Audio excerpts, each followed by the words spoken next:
नमस्कार। आज हम बात करेंगे टॉर्ट लॉ की, यानी अपकृत्य विधि की।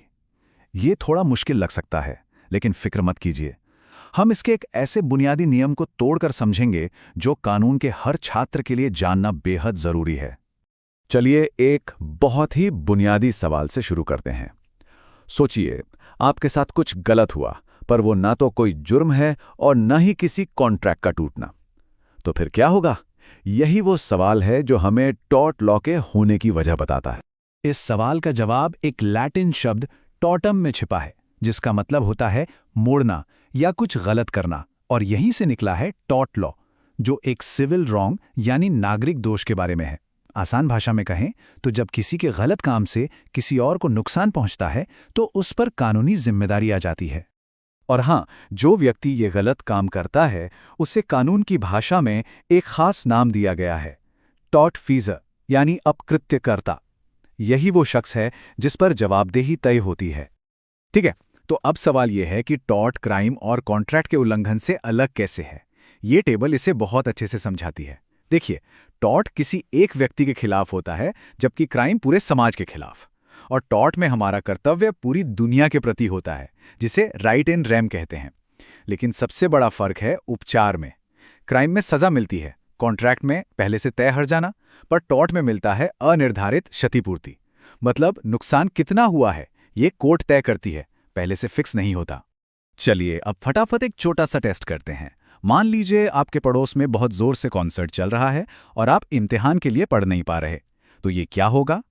टॉर्ट, क्राइम या कॉन्ट्रैक्ट का उल्लंघन? जी हाँ, ये एक टॉर्ट होगा। खास तौर पर इसे न्यूसेंस कहेंगे, क्योंकि ये आपके पड़ोसी के उस कर्तव्य का उल्लंघन है जो उसे आपके प्रति निभानी चाहिए थी। और इसी बात से कानून की दुनिया में एक बहुत पुरानी और दिलचस्प बहस शुरू होती है कि हम इसे लॉ ऑफ टॉर्ट कहें या लॉ ऑफ टॉर्ट्स। क्या गलतियों की कोई लिस्ट है या हर गलती एक टॉर्ट है? चलिए इस बहस को थोड़ा समझते हैं। इस बहस में एक तरफ हैं सालमंड। उनका कहना था कि टॉर्ट लॉ कुछ गिनी चुनी पहले से तय गलतियों का एक कलेक्शन है, जैसे मानहानि या ट्रेसपास। उन्होंने इसे पिजन होल्स का नाम दिया। मतलब अगर कोई गलती इन खानों में फिट नहीं बैठती तो वो टॉर्ट है ही नहीं। लेकिन दूसरी तरफ थे विनफील्ड, जिनका नजरिया बिल्कुल अलग था। उनके हिसाब से टॉर्ट लॉ एक जनरल प्रिंसिपल है। मतलब हर वो काम जिससे किसी को नुकसान हो वो टॉर्ट है, जब तक कि उस काम को करने की कोई जायज कानूनी वजह न हो। तो देखिए, अंतर बिल्कुल साफ है। सैलमंड के लिए कानून कुछ खास पेड़ों का जंगल था। वो पूछते थे, क्या इस टॉर्ट का नाम किताब में है? वहीं विंडफील्ड पूरे जंगल को ही कानून मानते थे। वो पूछते थे, क्या कोई गलती हुई है? ये बहुत बड़ा वैचारिक अंतर है जो आज भी कोर्ट के फैसलों पर असर डालता है। चलिए अब इस थ्योरी की दुनिया से निकलकर एक ऐसे नियम की ओर बढ़ते हैं जिसने कानून की दुनिया में तहलका मचा दिया था। ये नियम एक ऐतिहासिक केस से निकला था और ये विंडफील्ड के नजरिए को और मजबूत करता है। हम बात कर रहे हैं रायलेंस बनाम फ्लेचर केस की। ये एक गेम चेंजर था। हुआ ये कि एक शख्स ने अपनी जमीन पर पानी का बड़ा जलाशय बनाया जो फट गया और पानी पड़ोसी की कोयला खदान में भर गया। इसी केस ने कठोर दायित्व यानी स्ट्रिक्ट लायबिलिटी का सिद्धांत बनाया। मतलब कुछ मामलों में आपकी गलती हो या ना हो, जिम्मेदारी आपकी ही होगी। तो ये स्ट्रिक्ट लायबिलिटी है क्या? इसका सीधा सा मतलब है बिना गलती के जिम्मेदारी। अगर आप अपनी प्रॉपर्टी पर कोई खतरनाक चीज रखते हैं, जैसे ढेर सारा पानी, गैस या कोई खतरनाक जानवर, और वो चीज वहां से निकलकर किसी को नुकसान पहुंचाती है, तो आप ही जिम्मेदार होंगे। तो अगर किसी को इस नियम के तहत केस जीतना है तो उसे क्या साबित करना होगा? इसके लिए एक बहुत ही साफ 4 पॉइंट की चेकलिस्ट है। ये चेकलिस्ट किसी भी दावे का रोड मैप है। वादी को ये चारों बातें एक एक करके साबित करनी होंगी। पहला, कि कोई खतरनाक चीज लाई गई थी। दूसरा, जमीन का इस्तेमाल अप्राकृतिक था।